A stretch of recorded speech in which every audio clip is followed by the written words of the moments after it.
The AllStar app, the #1 app in the business. UFC, Bellator, One Championship, PFL, and more. Get the app right now. Link in description. Let's jump into this topic, man. First, you got fighters that take any fight, right? You got other fighters that are more strategic with their matchups. Then you got fighters that are just waiting to get more money to get certain fights, right? What is your method behind taking fights? So I'm very fortunate at Factory X. I've told my coach and my management, I'm like, listen, if you don't like a fight, don't even bring it to me, because if the fight gets to me, then I'm going to say yes. So I'm fortunate that the fights that do come to me, I know that my coaches think I can win. My management thinks I can win. It's a good matchup. And so I already have that much more confidence going into the fight. One day I want to be the guy that can fight for the most money, but right now I'll just take the good matchups that come my way. So let's say you're in a situation where, you're still making the money that you're making, but they're going to give you a guy that's in the top 15. Most likely you want to get paid as much as your opponent does, right? Is that a Right. factor? Yeah. The UFC does a good job of like keeping what people are making from each other. You kind of have an idea, but no one really knows. Uh, so while I want that, I would never know if I am or not. And sometimes it's like the long term game of like, okay, well, if I'm in the top 15 when I renegotiate, I'm going to get paid more than if I weren't. So the risk is worth the reward, or the potential reward in that scenario. But yeah, the UFC does a really good job making sure you don't know what your buddy's making, or you don't know what your opponent's making. I know what my buddies are making because they keep me in the loop. But Yeah. for as far as like who I might fight, I have an idea maybe, but I really don't know. Now you got Rodolfo Vieira, man. That's your next test. People are going to look at this matchup and say Brazilian Jiu-Jitsu versus American wrestling. How much deeper is this matchup? I think on the base level, it's definitely a guy who comes from a grappling background versus a guy who comes from a wrestling background. But I think I'm a really well-rounded mixed martial artist. I think I can make the fight happen wherever I want the fight to happen. So on base level, yeah, you'd be okay, wrestling background versus jiu-jitsu background. But I really think the fight's going to be more of a stand-up fight, to be honest. And you see that sometimes when you see two grapplers going at it.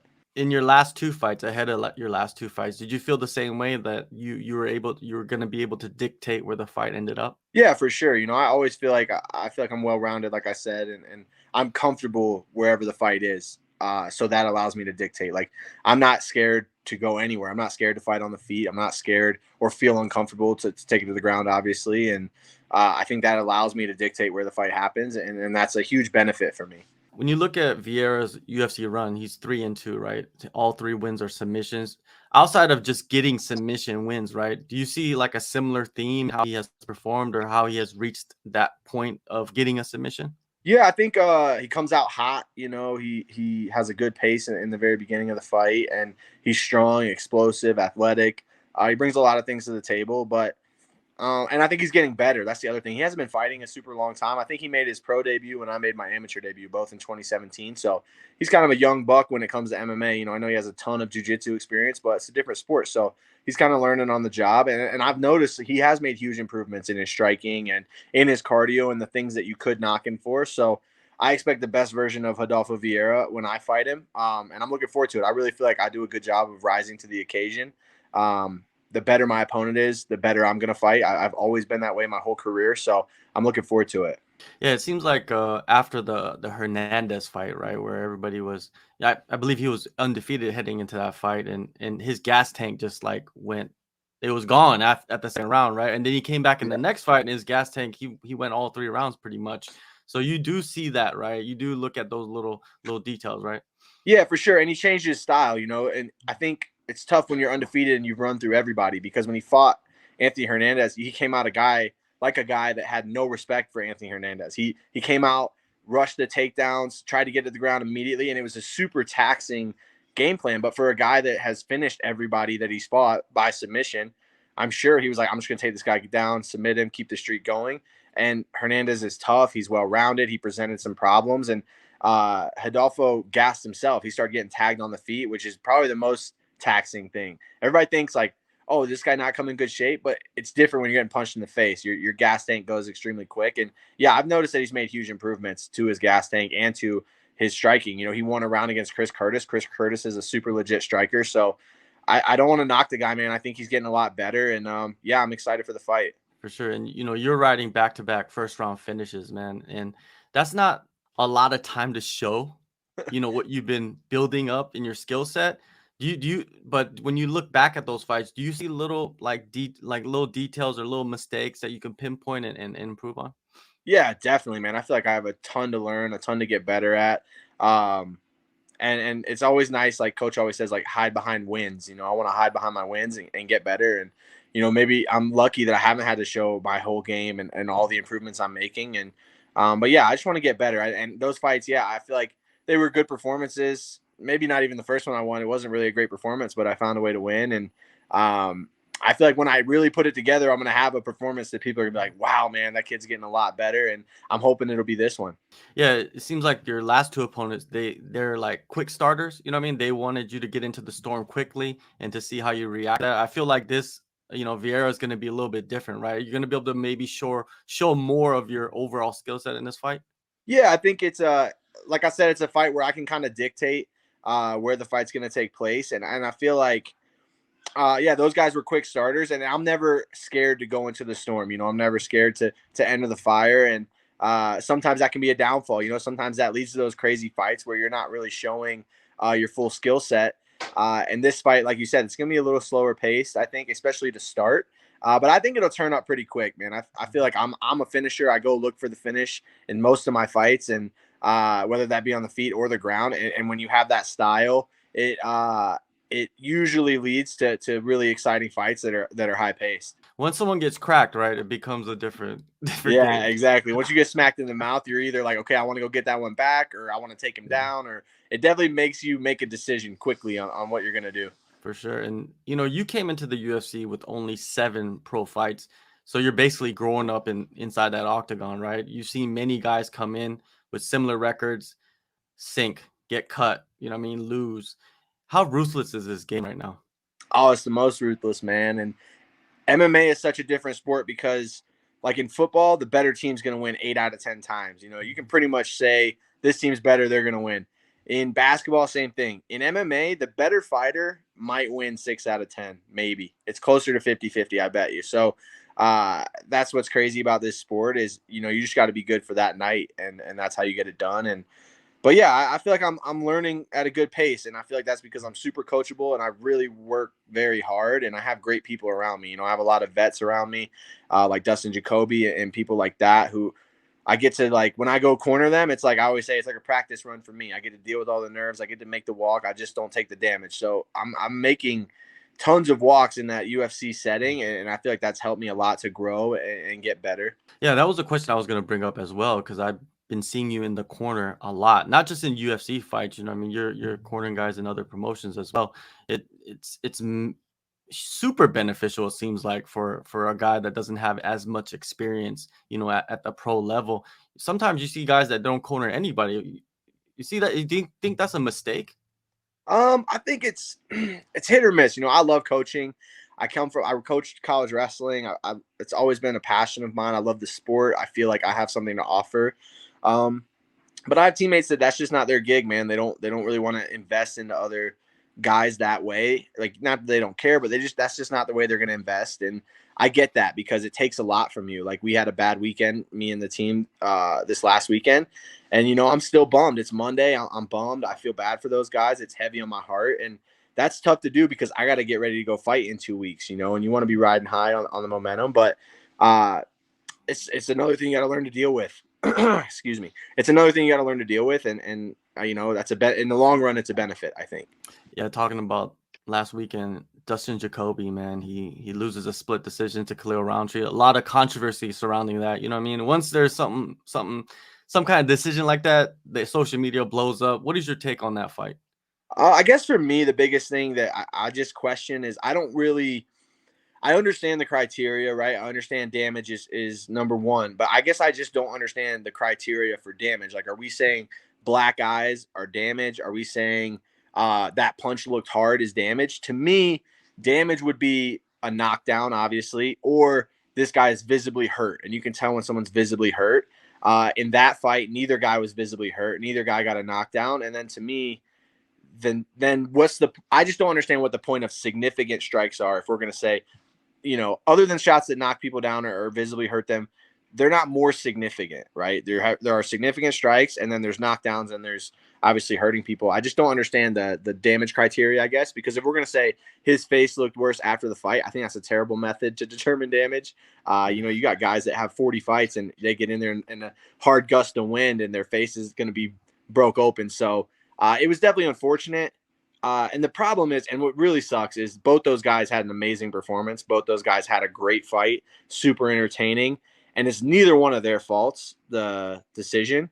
But one guy's going to get looked at like, hey, you didn't really get that win. And the other guy's like, hey, you got screwed. And the problem doesn't get solved. And the people that are responsible for it don't ever really come to justice, I guess, because next week people forget about it and people won't talk about it anymore. And I mean, I haven't been in the sport very long, but as long as I've been in the sport, judging's been an issue, and there's always been calls to reform the system, and it's never happened. So I don't know if it'll happen. It's definitely frustrating as a fighter, though, and obviously as his friend and his coach, to deal with that backstage and the fallout from that, and it sucks, but that's the sport we're in.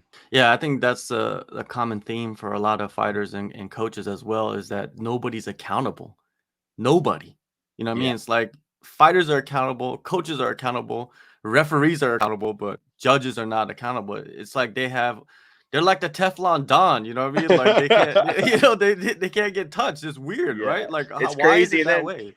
Yeah, and then you have these people that are like, "Well, just appeal it," and they don't understand that. Like, okay, we're gonna appeal it to the commission. Guess who employs the judges? The commission. Like, it's a vicious circle of like, well, we don't really want to hear your complaint because that really just falls on us not doing our job. So you're never gonna. That's why those appeals, like, no matter how egregious the decisions are, no matter how bad it looks, I don't think I've ever seen one overturned. I don't think I've ever seen a commission be like, "Oh yeah, you're right, we messed that up." I've never seen it at the UFC level, at least. So it is definitely frustrating. And the most frustrating thing is I don't really think it's gonna change. I feel like it's been going on for so long that if it was gonna change, it would have. There's been enough outcry over the last few years that I feel like there would be a change, and it just doesn't seem like that's something that's going to happen. So that's frustrating. Do you and your teammates and your coaches discuss this and think like, okay, now we need to start planning around this, the judging? Like it seems like Vegas kind of judges differently from Texas. You know what I mean? Like it's a whole nother level, that whole nother aspect that I don't think fighters and teams need to worry about, but now you do, right? Yeah, I mean, it's definitely a concern, and also like you said, no judges are consistent. That's the problem. So it's hard to plan around because, like, well, what judge? I don't know what judge is going to be there before I fight. I don't know how to plan around what they might lean towards, and the criteria is always changing. There used to be a lot of emphasis put on control and takedowns in wrestling, and now it seems like those are, unless you finish the fight on the ground or hold someone down a whole round, it's pretty insignificant in the scoring. So it's hard to prepare for that because you don't know what they're really looking at. I think it's also pretty ridiculous that, like, I would say 95% of MMA judges are boxing judges first. And to me, that seems like, okay, well, you're already going to have a bias. There's already going to be a slight. And also, like, if you are mainly a boxing judge and you just do the MMA thing on the side, like, oh, this is something I also do, how well can you really know what you're watching? Have you ever done a jiu-jitsu class? Have you ever taken a wrestling class? Have you ever done anything other than boxing? Have you ever done Muay Thai? Have you ever done kickboxing? And I would guarantee the answer for most of those judges is absolutely not. So they don't even know what they're watching. They don't know if you're in danger in a submission. They don't know if you're what kind of things you're trying to do. And so how can they judge it? It's a real problem in the sport, and it's frustrating. Yeah, we need to do a march or something. And yeah, that's right. Let's go do a protest outside the Now go back to you, man. I saw that you signed a new contract ahead of this upcoming fight, and it has allowed you to train full time now. How has that affected your everyday life, not worrying about, going to a part-time job? Yeah, it's nice. I never really minded working. I felt like it's something to fill my time. I have a decent amount of free time, but it is nice being able to be with my daughter and my wife more, and just kind of have a better home life, a better balance. Because before I would get home and see my daughter for maybe 30 minutes, she'd go to bed, and then I'm exhausted. I'm ready to go to sleep. So it's just more quality family time, and that generally improves my mood. Tonight we're about to take my daughter trick-or-treating. It's Yeah. she's not even 2 yet, so she doesn't really know. It's more for my wife, but Yeah. that, if I had a part-time job, maybe I could skip. No, I'm just playing. But yeah, I'm gonna be going to do that. So it's just good, man. It's good to be around my family. It's good Yeah. vibes, and making it to that second contract was big too, man. I feel like Mhm. there's such high turnover in this sport. Like you said, you see a lot of guys come in and they're gone before they can really get their feet underneath them. And I feel like getting that contract proved a lot to myself, which is good. Yeah, building confidence as well, right? That the Yeah, UFC wants you here. definitely feel that way. And uh, it was really good, man. I feel like it kind of made me feel like, okay, I'm a UFC fighter. I belong, and that's silly to say because I was in the UFC and I had wins and those kind of things. But getting that next contract is like, okay, I belong here. I'm one of the guys, so to speak. Yeah, man, it's good to see that you have a good, like peace of mind, that you can kind of spend more time with the family and not worry about that, right? Because I think a lot of people that watch the sport, they don't understand that aspect of fights and fighter life, that they do have families and they are regular people. Yeah, I agree, man. And I feel like I'm lucky that my family I live with my family. I see them every day, and that's not necessarily the case for all fighters. A lot of them are traveling all over the country to get the best work they can. And I mean, you're not even fighting and you're traveling all over I mean, you're traveling all over to get good training and see the life we live. And that's one thing I respect so much about you is you really want to see the fighter experience, not just the fights, right? Like you see the life that they live, so you have a better understanding. And I think it just makes you more empathetic and makes you realize, like, man, that loss is more than what other people might think. Or like you would never think twice about being like talking trash to a fighter after a loss. And when you see it, I bet you like are like, oh, that's not a good look, that's cringe. And that's because you have respect for what it is that we're doing and how we're doing it. And I think that's good. I think everyone should. I mean, not everyone can do it, but Yeah. I Yeah. people like have a split. If I could give anything to anyone, it would be a different perspective, right? I would just Yeah. give a little glimpse into the life, and I think that would change a lot of things. I think if you're a fan of the sport, just go to one wrestling class. Just go to one wrestling class and just do an hour of wrestling, and then you'll realize, okay, this is a lot harder than what they show in that cage, right? Right. Anyways, go back to the fight, man. What's your expectations, man, out of yourself? Is how you want to perform? Yeah, man, I think it's my toughest fight on paper for sure, which I like. Like I said, I feel like I rise to the occasion, and I think I'm gonna bring the best version of myself, man. I feel like I always say like I get better between every fight, and it probably sounds like a broken record at this point, but I really feel like I am, man. I feel like the gym I'm at, the people I have around me, I just continue to grow and get better, and that's mentally and physically. And yeah, I feel like I'm going to finish year 3-0. That was my goal at the beginning of the year: 3 fights, 3 wins, and I feel like I'm going to get another finish. I really do. I feel like I'm gonna be able to put them away and hopefully get another bonus and just keep this good streak I got going, man. And yeah, I'm excited. I really feel like it'll be my best performance yet. I feel like I'm gonna surprise a lot of people with the improvements I made. And it's obviously not just the improvements I made between my last fight and this one. It's the improvements of the whole year, and people are gonna get to see it, and I'm excited for that. When I look at you and the skill set that you have and kind of like how you have elevated, I kind of, I don't know if I'm wrong, but I kind of see like peak Tito Ortiz. Like you could do that. Like you could take dudes down and just elbow the shit out of them and then pound a hole in their face. Like a Ronnie, not Ronnie Coleman. What's his name? I know who you're talking about.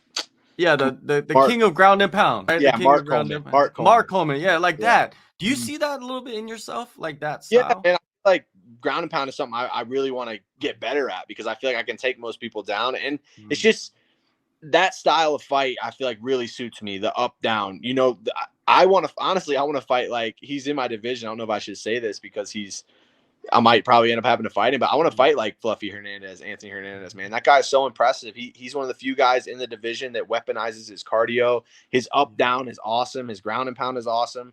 He's always working, man, and that's what I want to do. And that is those guys that you're talking about. They take you down. They don't just hang on you on the ground. They hurt you on the ground. When you get back to your feet, they're hurting you on the feet, and then they take you down again. And it's just this like washing machine of like yeah. horror. And that's what I want to do, man. And I have a long way to go before I get there. I have a lot of work I need to put in, and I Yeah. recognize that. But yeah, that's the goal, man. That's the kind of fighter I want to be. And I feel like that kind of fighter is really hard to deal with. it's Oh it's yeah. a really tough guy to deal with. And I know I have some of the intangibles to do that. Like I'm tough.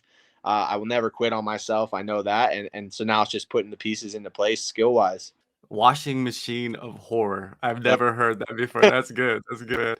Hopefully, man, we might see a washing machine of horror, man, on November 19th, UFC There Fight you Night in go. Las Vegas. If you want to know more about the event, go download the AllStar app in the descriptions. Cody, appreciate the time. It's always a good chat, man. Always. Yeah, for sure. But I always tell Ed, I'm like, I always need to hit up my boy. We always have good talks, and you put a good look on everybody, man. You do like, and I really appreciate that, and I appreciate what you're doing because, like I said, you get it, and a lot of people don't, and I respect it. Much respect.